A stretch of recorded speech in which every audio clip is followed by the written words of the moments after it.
I'm pretty sure that you've probably come across some people who always say that they'd love to move to a cabin in the woods. I know that I've definitely said this quite a few times. We always romanticize the idea of it and kind of see it as a bit of a way out. Maybe it's to try and find some peace and quiet, which is becoming quite rare to find these days, or perhaps it's to escape the chaos of everyday life. I don't know about you, but I honestly think that just chopping some wood and making a fire seems to reset my brain in a way that nothing else can.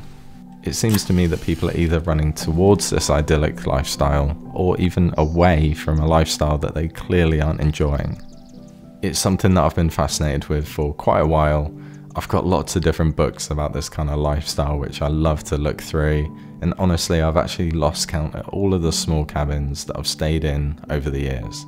So I've had to kind of ask myself, why? Now don't get me wrong, I'm a British guy in my 20s, just about.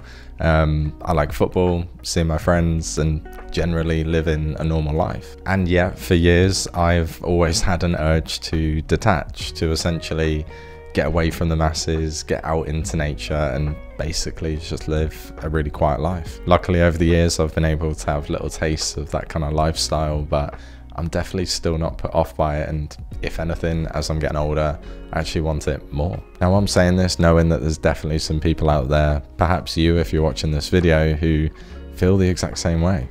Maybe you just kind of like trees more than the average person, or maybe your ideal evening consists of watching a sunset as opposed to a new series on Netflix.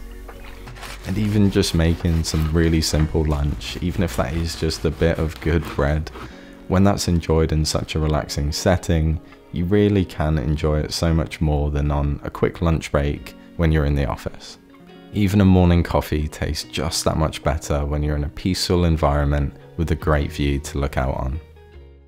So a lot of the footage that I'm using in this video is from a recent trip to Sweden, where after a short documentary shoot I decided to take about 3 days just to myself to relax. Now to be fully authentic here, one could argue that was I really in the moment and enjoying myself that much if I was just filming myself doing all of these different things. Thankfully for me, I do really enjoy filmmaking, so for me, I was sort of still in a bit of a flow state. And also just to note, 2 out of the 3 days, I didn't even pick up my camera at all.